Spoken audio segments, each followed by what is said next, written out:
No, I was multi-sport. I think almost everybody was back, in the dark ages when I when I was living in the 80s and 90s. But yeah, I played soccer growing up. I played baseball, golf, basketball. Basketball is my true love. I really wanted to play in the NBA more than I wanted to play on the PGA Tour. And when my father, told me we'd have any tall people in our family, I knew it was going to be tough. And then when Spud Webb won the dunk contest at 5'7", I'm like, I can do this. But that dream died middle through high school, and I am a little sad about kids nowadays feeling they have to play one sport. And I really I don't want to get too deep into this, but I feel like some of it has to do with these companies trying to make a lot of money on these kids. And so if they're gonna profit as much off of a kid playing soccer, they want them to play year round. They want to have them tournaments, all this stuff, and then they have to commit to that sport. I think that's detrimental to the kids. So if they are focused on one sport early, organized, I sure hope they're out there at least playing the other sports with their friends outside. Get off those screens and, like we like to say, touch grass.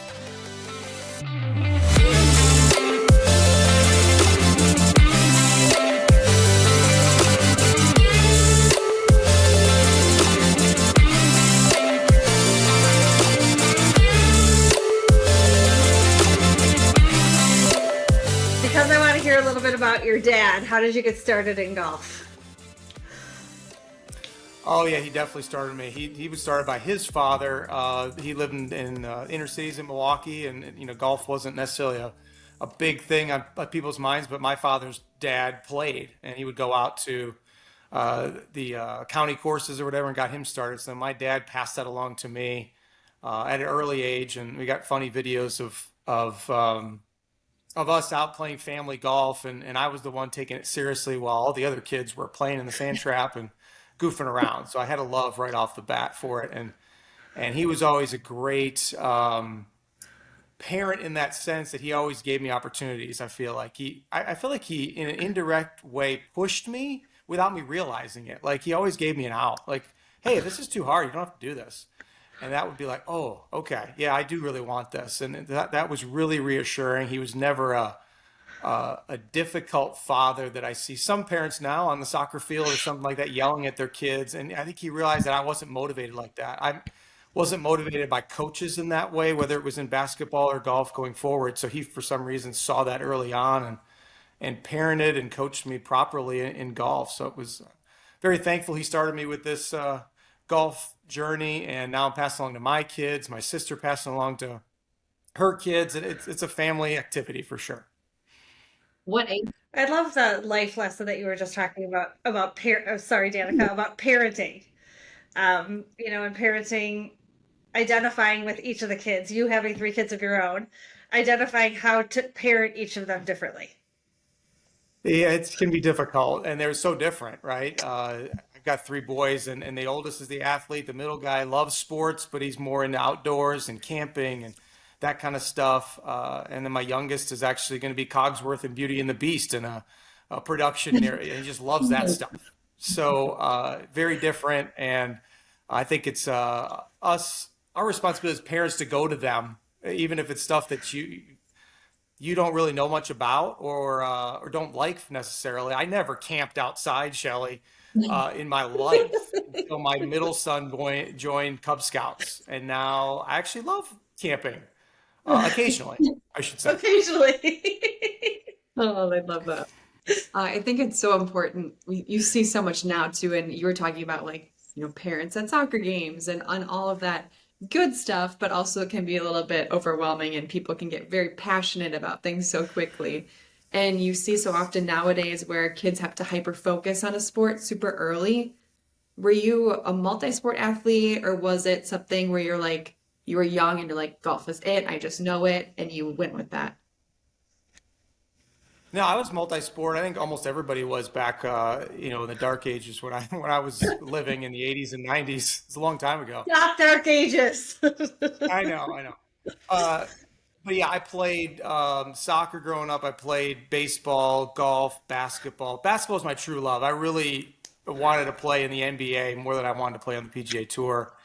And when my father, told me we'd have any tall people in our family, I knew it was going to be tough. And then when Spud Webb won the dunk contest at 5'7", I'm like, I can do this. But that dream died middle through high school, and I am a little sad about the kids nowadays feeling they have to play one sport. And I really, I don't want to get too deep into this, but I feel like some of it has to do with these companies trying to make a lot of money on these kids. And so if they're gonna have if they're going to profit as much off of a kid playing soccer, they want them to play year round. They want to have them tournaments, all this stuff, and then they have to commit to that sport.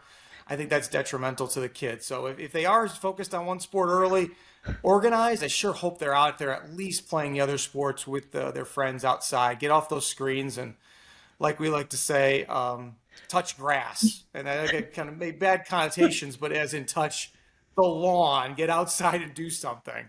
Yeah, 100%. Having known you since our high school days, I have witnessed your ability of discipline, as well as the mental strength, which is really what it takes to be successful in golf, like you have. How did you combine both of these, and learn these skills? Because if it's me, like one of my other questions was like, have you ever been so mad you threw a club? You know, I Oh can't, yeah. like having that discipline and that mental strength, to be able to succeed, I think, at any sport, but golf in particular. What what was that journey like?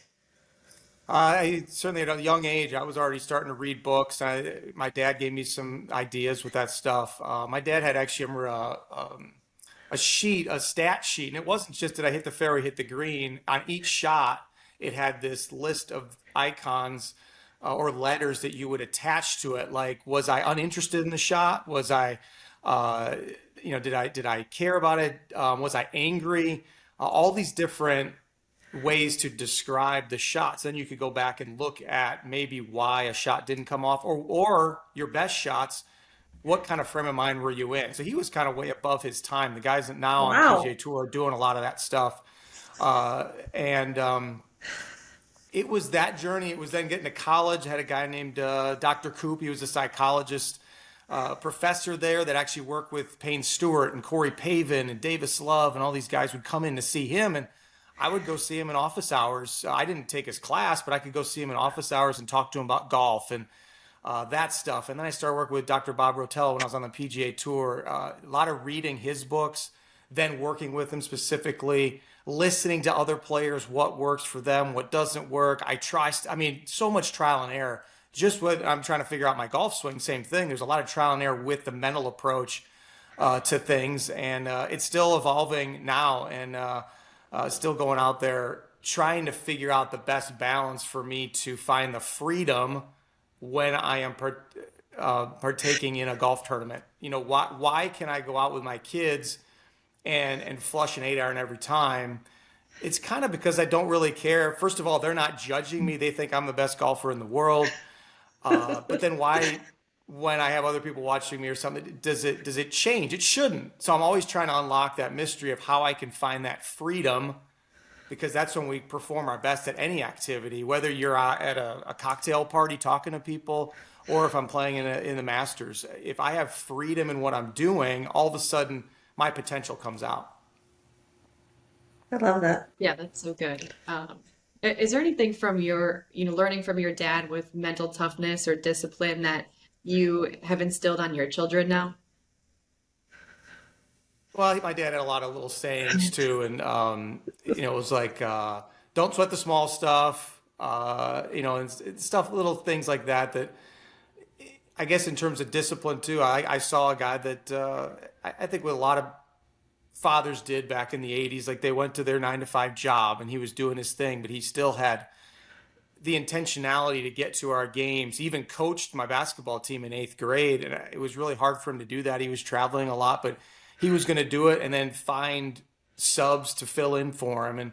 And so that intentionality as a parent was certainly something that I didn't notice at the time, but now that I look back, I see that, and I try to do that as a parent right now, and just pass along to the kids too that they really should be learning through things. I think that when you go about your life and and you have pity parties. You can have some every once in a while when bad things happen. But what do we learn from that?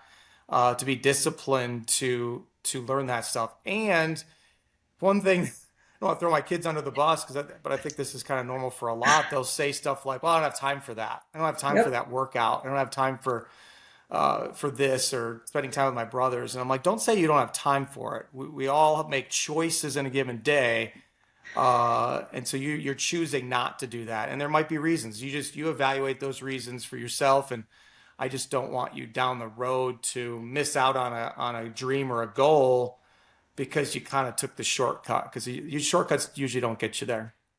Absolutely. Have you had time to reflect, like the accomplishments that you've had thus far? I think so because I had to step away. I think one of those I got to the PGA Tour, and that was always my dream as a kid. And then in high school and college, I kind of really thought I just want to be on the PGA Tour and just have a job every year. And then you get out there and you're competitive. You want to win, and I was able to do that a few times.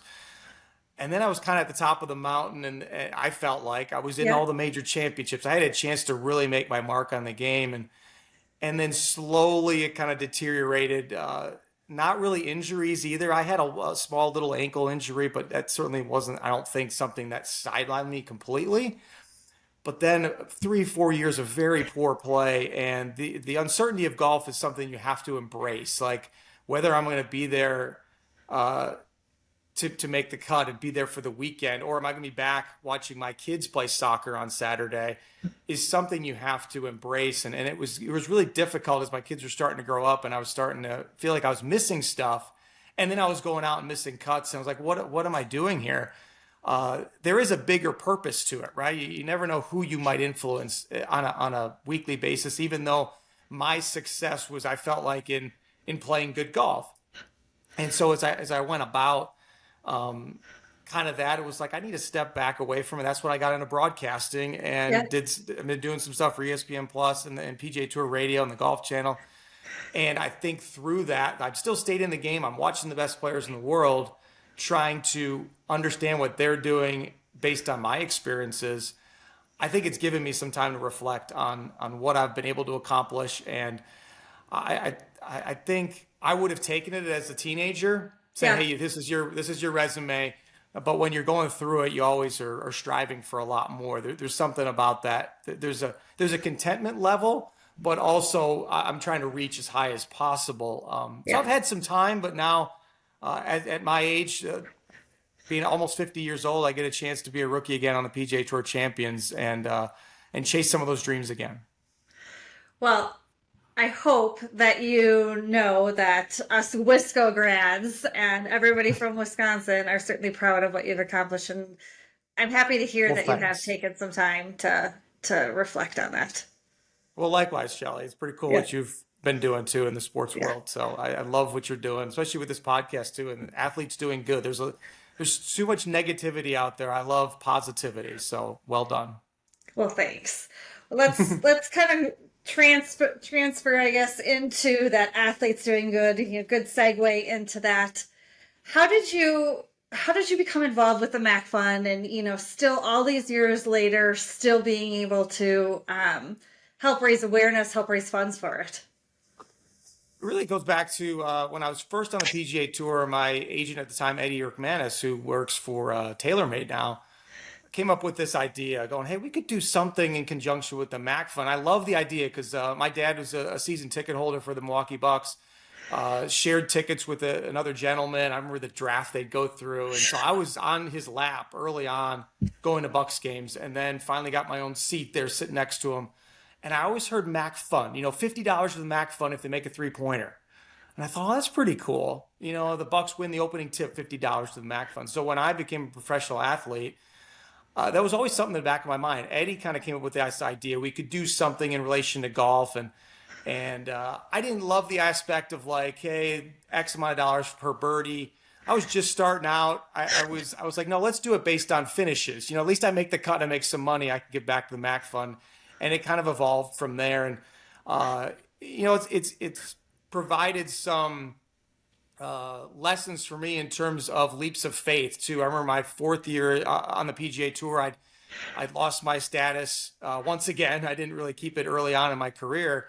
I had to go back to the qualifying tournament, and I was at the second stage of it, where if you don't get through second stage, you don't have anything. You're back to playing the mini tours, and so I was like, okay, we said we were going to donate to the MAC fund, and my wife and I came up with a number. It was a sizable number for us. Like, probably shouldn't be doing this if I don't have a job secured. And I remember John Kerry, who was the executive director at the Yep. MAC fund, he was being a father figure when I called and told him, what we wanted to do. And he goes, no, no, no, you can't do that. You don't have your job lined up for next year. And then he says, well, wait a second. I'm actually executive director and I'm turning down a donation. It was kind of funny. And that's one thing I love about John Kerry. He was just Yeah. a true gentleman through that whole thing. So with that, we still ended up making that donation. And lo and behold, I got through Q school. I got my PGA Tour card. And just 6 months later, I won my first tournament, the Honda Classic. So it was Yeah. kind of one of those situations where I put the trust in the Lord, saying, all right, we say we're going to do this. You instruct us to help out those in need. And Yeah. Amy and I felt called to do that there. And what do you know? He's able to return it many-fold. It's Yeah. like one of those things where you just don't expect those blessings necessarily. And then God just completely surprises you with something way more than you expected. Love that. That's such a That's good awesome. story. And just faith, family, and giving back are such a big emphasis, I think, in your whole journey. And along with your wife, Amy, you were also heavily involved in blessings in a backpack. How did that all get started?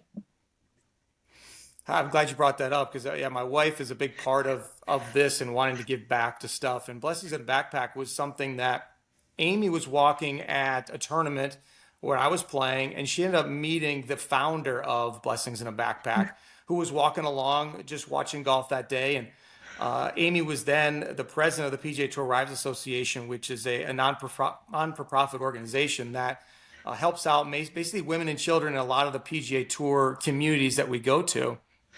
And Amy got to talking to him. And since Amy was the president, she's like, we're going to bring this back to love this idea of Blessings in a Backpack, feeding kids on the weekends, these kids that rely on food at school, then go home on Saturdays and Sundays, and then they come back starving on Monday, can't wait for lunch, can't wait to get to lunch on Monday.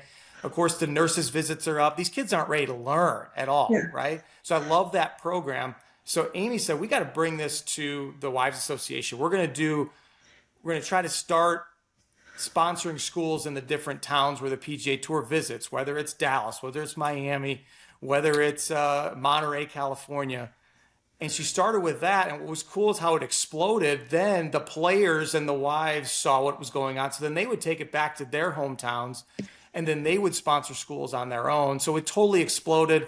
Really, it was because of a conversation Amy had with the founder back in 2008. And Blessings in a Wow. Backpack is still thriving. That's really neat. The impact, think about that, since 2008, on all of those kiddos is pretty impressive. You mentioned Yeah, I wish I had earlier, numbers, Shelley. Sometimes those numbers are helpful, but I don't know the I know numbers, you're a but it's number in the guy. I know it's you're a in the number hundreds of guy. thousands, millions, right? Right. I know I'm a Right. number guy, right? My parents are both accountants. It's a math major in college. It's always I feel like I got to put a number to something. You what? So we're always a number guy. Yes. You talked a little bit earlier about being a commentator now. How's that been for you? Mhm. What have you learned? Do you like being on that side of things? I really do enjoy it. I mean, there's still when that red light goes on, and you know the camera's going to be on you, which is rare for me. I'm not on camera a ton. It's more just hearing my voice, but it's you get the heartbeat faster, and you start sweating just a little bit, Yeah, and I I look back at some of understand. my first times versus what I do now, and Yeah. and I will say it's funny watching sports now. I'm so much more critical of the production. And critical is the wrong word. Sometimes I'm like, oh, that was great producing or poor producing. So I don't mean critical in a bad way Yeah. necessarily. I know behind the scenes when things go wrong, I can kind of sense it in the production. I'm like, oh, they didn't mean to put up that graphic right there or whatever. And what I've really enjoyed with it is the team aspect of it. So you've got so many people working behind the scenes, the producer, director, font coordinator, all these different people. And if for some reason, like I said, if a wrong graphic goes up, I might have this incredible nugget about a player. But if a poor graphic goes up during that, well, the viewers probably pulled to that, and my thing is bad, or vice versa. They're doing all their stuff, and I stumble through something, or I say something that's actually not factual. Well, that brings down the production. So I think that team aspect of it, I really enjoy in broadcasting, and I definitely plan to continue doing it even while I play on the PGA Tour Champions. I'm going to put it on the shelf a little bit so I can focus on my playing, but Yeah. it has definitely opened my eyes to that. And one thing that in particular is how we don't like playoffs in the production world in golf, right? Normally, as you're a viewer, you're like, this is coming down to the end, and a couple guys could go on a head-to-head sudden death playoff. This is great. Well, we all got flights to catch, and we got to get to the next thing. Everyone's got to pack things up, and so we don't say that word on a Sunday, and that's one thing I've learned. I think it's funny that you say that when you watch when you watch it, you can tell the production side of things. I know, like, whenever I go to an event, my husband will always be like, "Can you just watch the game? Like, can you not like tell me how hard it is to do that activation, or look at that sponsor, or that's a good thing, or do that?" He's like, "Let's just watch the game. Like, let's just watch the game." I hear you. No, Yeah. I think that opens up. There's so much to it, right? When I was playing the PGA Tour, I just thought of my golf game, and that was all that was important to me. And now I look behind the curtain and see all that stuff. And then being on the PGA Tour policy board, which I had an opportunity to do about 10 years ago for a 3-year term, I got to go in the boardroom and learn from all the executives, the marketing people that you're talking about, Shelley, that are making these decisions for us to maximize the profitability of the PGA Tour Yeah. and giving back to charities, which are two big components. So there's so many people behind the scenes that maybe I didn't notice early on. I'm definitely noticing them more. You'll never be late to an interview again, right? Yeah. Especially Never during live what? TV. What about live TV? I said you'll never be late to an interview again if you have live TV, because you know what that does Right. to the production. Yes. No, I know what you're saying for sure. I'll be a lot more cognizant about the length of my answers too. Yes, for sure. Yeah. Having that bird's eye view kind of that you have now, being on, playing and now being on the other side of the camera, uh, what do you see has changed the most in the game of golf, whether it be from a media perspective, the game itself? I always think it's fascinating how each sports franchise is changing. So, what is it to you that you feel like has changed the most? Well, Danica, interesting you asked right now with Live Golf and PGA Tour. There's been a lot of changes in the last 2 years. So, I mean, team golf is something that's evolving with this Live Golf thing, and wondering if that's really going to be a part of it. I think the big thing that I see as a player is the technology has improved so much in terms of players walking around with these laser devices, these radar devices that they can use to track all the shots when they're either playing or practicing, which we didn't have. We just were kind of looking at the ball flight and stuff, and then you would kind of make evaluations. You didn't know exactly how far it was going. Now these guys know how far everything's going, so they can really dial stuff in both in an equipment aspect and with their own game. So they're a lot more, they're using their time more wisely in terms of practice, and hence we're seeing guys maximizing distance and maximizing accuracy a lot better. So that's been the big change. These guys walking around with their little TrackMans, their little briefcases, so to speak. Didn't see that 15 years ago, and I think that's been the biggest change, that the guys have really embraced this technology with that, and then even with recovery too, and all that kind of stuff with their trainers, their physical therapists, all that to help them try to extend their career as long as possible and get ready for the next day too. So true. I can't imagine all of the memorable moments that you've had within golf, but is there one or two that stand out to you? Well, the first one I think of is when we were freshmen at Wisco, Shelley. I mean, I was a month into it, and we went to the state golf tournament. Me and the Staples brothers, a couple other guys, and I don't think Wisco had ever been to the state tournament, and we won. We win the thing. Yeah, It yeah. was crazy, absolutely crazy. And here I was, a very timid freshman. I was really scared walking through the halls, and we went up on stage. It was early October, So about a month into school, and got recognized, and then I got to walk around the halls, and everyone was like, "Oh, that's the golf guy. That's the golf guy." And it was very helpful for me to ease into high school. And so that last day I'll never forget. It was the wind chill was like in the teens. It was like 40 degrees out, and the wind was blowing like crazy. But that Wisconsin, you get it done. You go play, and Wisconsin Lutheran won that thing, and I'll remember that day very fondly. I think too, uh, just getting on the PGA Tour at Q School. My dad was there with me in 2002. It was my fifth year as a pro, I believe, and I just kind of skated through and played a really solid that week in Palm Desert. And it's funny how all these things come together too.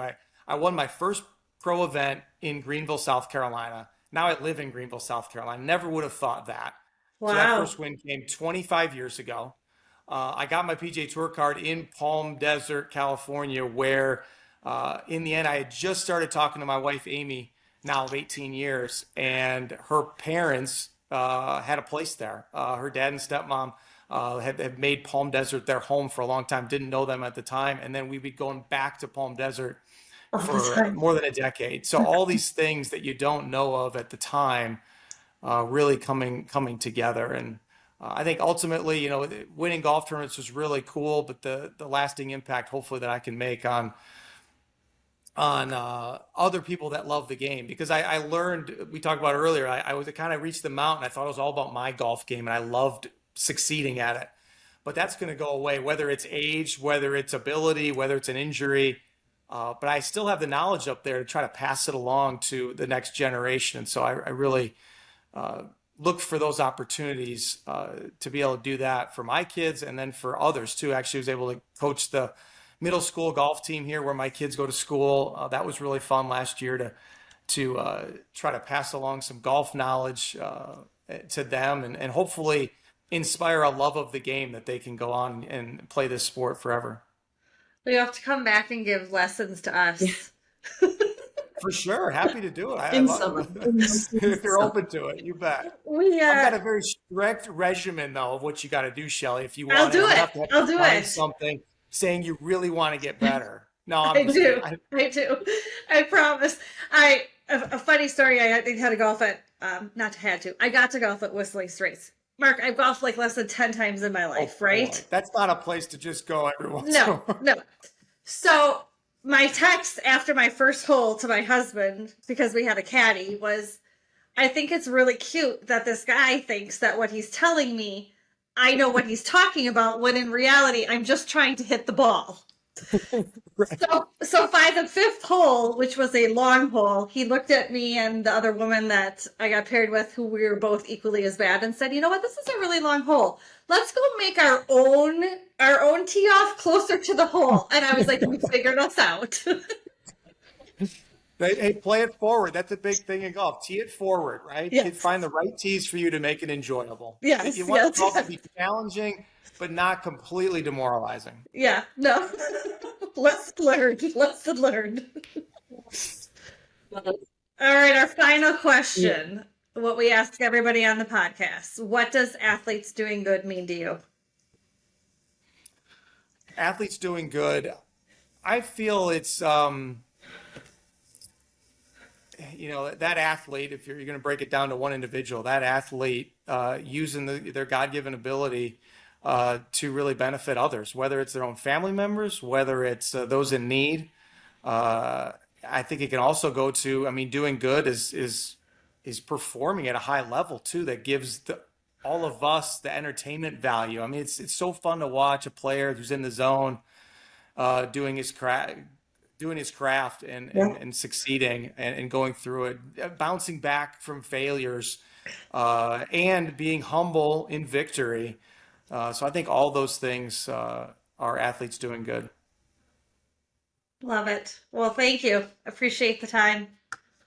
It was an honor to be on and continue the good work, ladies. Thank Thank you.